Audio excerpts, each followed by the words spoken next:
Welcome students. आज हम करने जा रहे हैं चैप्टर 8 का पार्ट 9। हमारे 8th पार्ट में हमने एक्सरसाइज 8.2 के फर्स्ट 2 क्वेश्चंस किए थे, उसके पार्ट्स किए थे मैंने, और आपने बाकी के पार्ट्स कर लिए होंगे।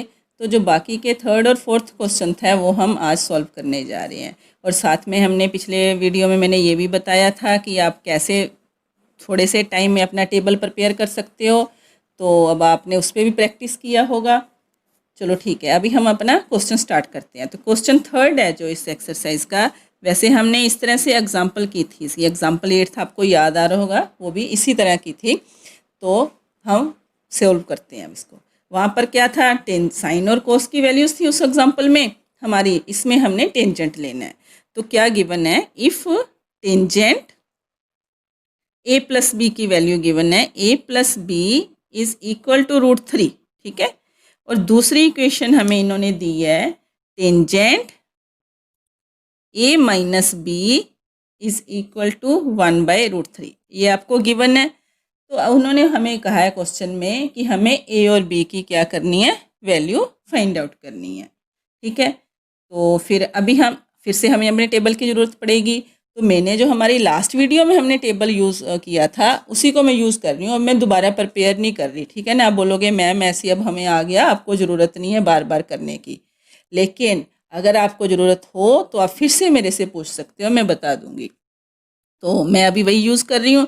अब ये देखो, tangent a plus B is equal to √3। तो मैंने क्या बोला था, यहाँ पर टेंजेंट है तो हमें टेबल में देखना है टेंजेंट की √3 वैल्यू कब थी। तो अब ये देखो, टेंजेंट की √3 वैल्यू ये रही। तो ये कौन सी डिग्री है, 60 degree. It mean tangent 60 is equal to √3। तो क्या कर सकते हैं हम, √3 की प्लेस पे आप क्या लिख सकते हैं, टेंजेंट 60। ओके। तो ये सॉल्व करते हैं। Tangent a plus B is equal to √3 को क्या लिख सकते हो आप, टेंजेंट 60।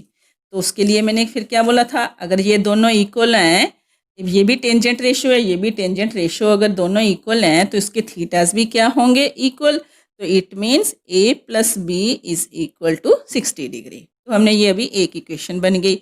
अब सेकंड में क्या है, आपको टेंजेंट 1/√3 है।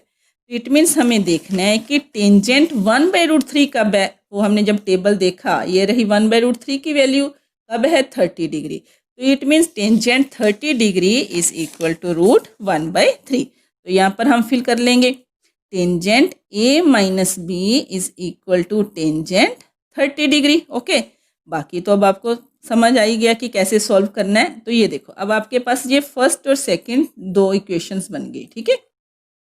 अब इसको सॉल्व करने का वे मैंने आपको बताया था, एलिमिनेशन मेथड है, सब्स्टिट्यूशन मेथड है, या अगर आप चाहो इन दोनों को ऐड करके भी सॉल्व कर सकते हो। तो अभी हम एक बाय एडिंग वाला वे भी देखते हैं। ठीक है ना। आज हम अलग से, जैसे by adding first and second, ठीक है, इक्वेशन। तो जब आपने दोनों को प्लस किया, लेफ्ट साइड को लेफ्ट साइड से प्लस करेंगे, राइट साइड वाली टर्म्स को राइट साइड प्लस करेंगे। a plus B, a minus B is equal to 60 plus 30। आपको जो भी इजी लगे आपको वो कर सकते हो। हाँ, जैसे मैंने अभी बोला ना कि एलिमिनेशन मेथड, सब्स्टिट्यूशन मेथड, अगर आपको इन मेथड्स के बारे में नहीं पता तो आप कमेंट बॉक्स में बताना मेरे को, फिर मैं आपको इन मेथड्स को डिटेल में बता दूंगी कि कैसे आपको ये सॉल्व करने हैं, कैसे मेथड्स होते हैं। तो वो अलग से वीडियो हम डिस्कस कर लेंगे एक। तो अभी हमारा जो सिलेबस है उसके हिसाब से ओनली सिर्फ वही पॉइंट्स कर रहे हैं। तो ए की वैल्यू कितनी आ गई, 45 डिग्री। अब ए हमें फाइंड आउट कर लिया हमने, 45 डिग्री। बी फाइंड आउट करना है। बी फाइंड आउट करने के लिए आपके पास फिर से 2 ऑप्शंस हैं। आप इक्वेशन 1 में भी फिल कर सकते हो, फाइंड आउट कर सकते हो, और सेकंड में भी। तो ये हम बाय क्या करते हैं, put a is equal to 45 degree in equation किसी में भी, मैं चलो फर्स्ट में कर रही हूँ। तो फर्स्ट क्या थी आपकी, a plus B is equal to 60 degree था। तो a की value 45 degree plus b is equal to 60 degree. Then b is equal to 60 minus 45 is equal to 15 degree. तो आपको b की वैल्यू हमने कितनी फाइंड आउट कर ली, 15 डिग्री, a की 45। हमारा क्वेश्चन यही था, हमें a और b की वैल्यूज़ फाइंड आउट करनी है। तो यहाँ पर थोड़ी सी कंडीशन दी है, a is greater then b। तो अब हम देखते हैं क्या वो हमारी फुलफिल हो रही है कंडीशन। जैसे इन्होंने लिखा A is greater than B, A is greater than B, ठीक है, तो इट मीन्स हमारा आंसर सही है क्योंकि हमारी ए की वैल्यू बी से ज़्यादा है। और सेकंड इन्होंने एक और ही कंडीशन दी है, जैसे हमने एग्जांपल में भी ये मैंने डिस्कस करवाई थी आपको सारी कंडीशंस। 0 डिग्री जो ए प्लस बी है, मतलब ए और बी दोनों का प्लस क्या है, 0 से ज़्यादा होना चाहिए और 90 डिग्री के इक्वल या उससे कम होना चाहिए। तो अगर हम इन दोनों का प्लस करते हैं वो कितने डिग्री बन रहा है, 60 डिग्री। तो इट मीन्स वो क्या हो रहा है, प्लस क्या हो रहा है, इन दोनों के बीच में आ रहा है। तो इट मीन्स जो उन्होंने क्वेश्चन में हमें कंडीशंस भी दी हैं वो भी हमारी ए और बी की वैल्यूज़ फुलफिल कर रही हैं। तो इट मीन्स हमारे आंसर सही हैं। तो हमने ए और बी की वैल्यू फाइंड आउट कर ली। अगर आपको ऑब्जेक्ट आपने क्या करना है, मैंने फर्स्ट इक्वेशन में फाइंड आउट किया है ना बी की वैल्यू। अगर आपको ये है कि नहीं अगर हम इसमें सेकंड में फिल करते तो कोई और आंसर आता, तो अब आपने वैसे ही ट्राई करना है, सेकंड में फिल करना है आप लोगों ने। मैंने फर्स्ट में किया, आपने सेकंड में फिल करके देखना है। अब अगर आंसर नहीं सही आया तो आप मेरे को ज़रूर बताना है कि मैम आपने तो ऐसे ही बोल दिया कि आंसर तो सही नहीं आ रहा, ठीक है। तो फिर मैं आपको फिल करके दिखाऊंगी कि आंसर सही है या गलत है। तो अब थर्ड के साथ हम अपना लास्ट इस एक्सरसाइज का लास्ट क्वेश्चन जो पार्ट 4 है, क्वेश्चन 4 है, वो करते हैं।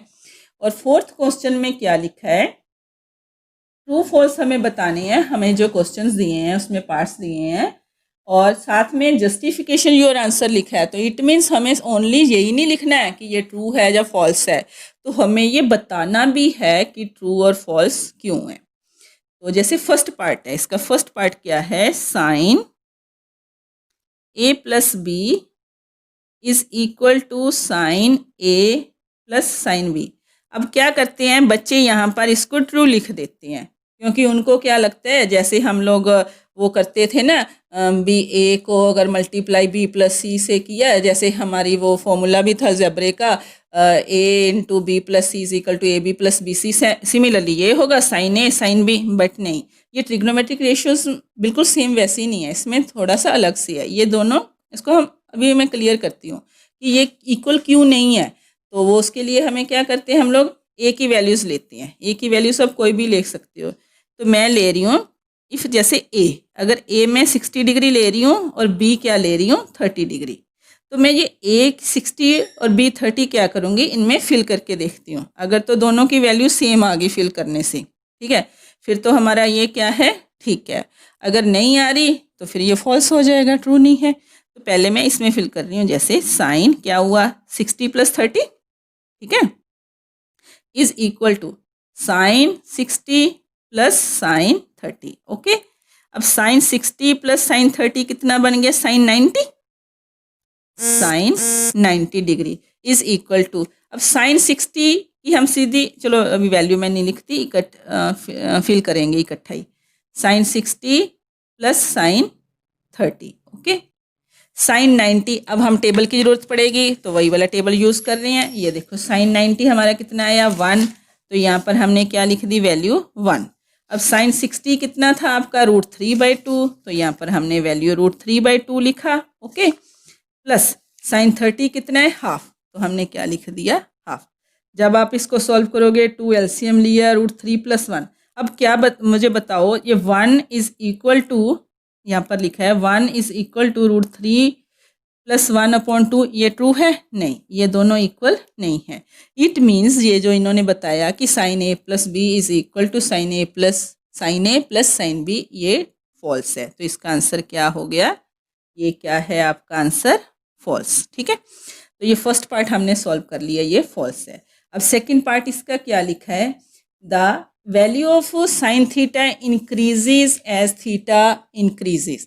अब ये वाला जो क्वेश्चन है, ये तो मैंने आपको पहले बता दिया था, इसका आंसर कब बताया था, वो उस पार्ट में बताया था जब मैंने आपको इजी वे से टेबल फॉर्म करना बताया था। तब मैंने आपको टेबल दिखा के बताया था कि ये देखो, जैसे साइन क्या होता है, पहले हम थीटा को देखते हैं।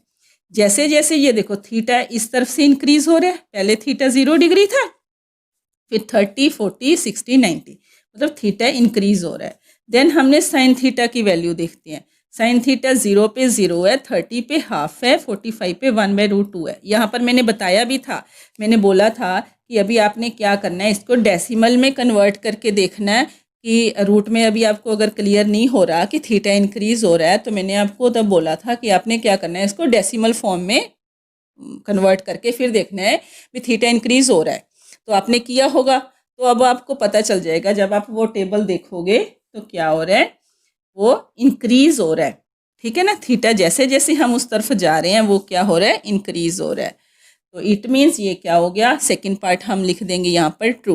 और अब जस्टिफिकेशन कैसे दोगे, अब वो जस्टिफिकेशन देने के लिए आप ये कर सकते हो, जैसे आप लिख सकते हो sine 0 degree 0, sine 30 degree half, ऐसी सभी वैल्यूज़ लिख दोगे तो यहाँ से हमें क्लियर हो रहा है कि थीटा क्या हो रहा है, इंक्रीज हो रहा है।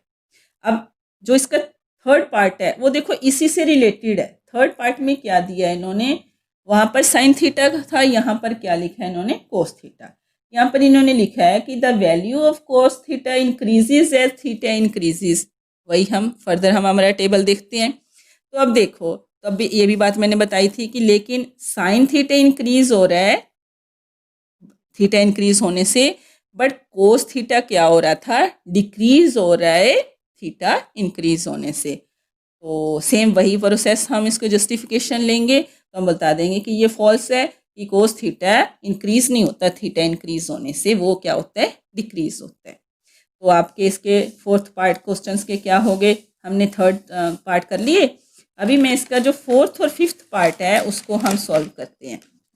उसके लिए आपको क्या गिवन है, sine theta is equal to cos theta. Third part में क्या लिख रहे हैं वो, sine theta is equal to, third part हमारा हो गया, सॉरी अभी हम फोर्थ पार्ट कर रहे हैं, sine theta is equal to cos theta. तो ये भी, ये वाली बात भी मैंने जब हमने टेबल किया था डिस्कस, ये भी आपको अभी याद आ रहा होगा, ये भी मैंने बताया था। क्या बताया था मैंने, कि ये देखो 45 डिग्री पे साइन और कोस की वैल्यू क्या है, इक्वल है। याद आ गया होगा आपको, तब मैंने बताया था कि साइन और कोस जब हम 45 डिग्री की देखा टेबल में तो दोनों की वैल्यू सेम आ रही हैं।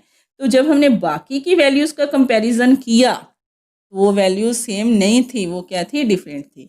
बट यहाँ पर इन्होंने क्वेश्चन में क्या लिखा है कि sine theta is equal to cos theta for all values of theta. नहीं, यहाँ पर हम लिखेंगे कि sine theta is equal to cos theta only for 45 degree angles theta के लिए है, बाकी के लिए ये डिफरेंट वैल्यूज है। तो इट मीन्स क्या हुआ, ये जो हमारा फोर्थ क्वेश्चन है इसका पार्ट है वो भी क्या हो गया, इसका आंसर फॉल्स हो गया। ओके, ये क्या है, इट इज, क्या लिख सकते हो आप, correct only for theta is equal to 45 degree when. तो अभी आप क्या लिखते हो, फिफ्थ पार्ट, इसका लास्ट पार्ट। तो लास्ट पार्ट के लिए इन्होंने बोला कोट ए। अब क्या है, cot A is not defined. इन्होंने बोला इज नॉट डिफाइंड, मतलब इसकी वैल्यू क्या है, डिफाइन नहीं कर सकते। कब नहीं कर सकते, ऐसे तो नहीं है कि हमेशा कोड डिफाइन नहीं है, कोड की वैल्यूज हमने फाइंड आउट की है टेबल में, लेकिन हमारी एक वैल्यू ऐसी थी जब क्या था, कोड नॉट डिफाइंड था, जब ए क्या है इन्होंने बताया, मतलब थीटा क्या है, 0 डिग्री। अब टेबल से देखेंगे तो हमें पता चल रहा है कि जब हमने कोट ए की वैल्यू, ये देखो कोट, आप अगर आप 0 लिखोगे, यहाँ पर 0 है तो टेंजेंट क्या था, 0/1, ठीक है ना, tangent 0 degree is equal to 0/1। But tangent क्या है, रेसिप्रोकल ऑफ कोट, मतलब या आप कह सकते हो कोट क्या है, टेंजेंट का रेसिप्रोकल है। तो अगर आप कोट की वैल्यू लिखना चाहो, जैसे कोट 0 की अगर आप वैल्यू लिखना चाह रहे हो, तो cot 0 degree is equal to क्या होगा, 1/टेंजेंट 0, ठीक है ना, यही है। तो अभी आपको 1/टेंजेंट 0 की वैल्यू हमने कितनी फाइंड आउट की है, टेबल से हमें पता चल रहा है 0, तो इसकी वैल्यू 0।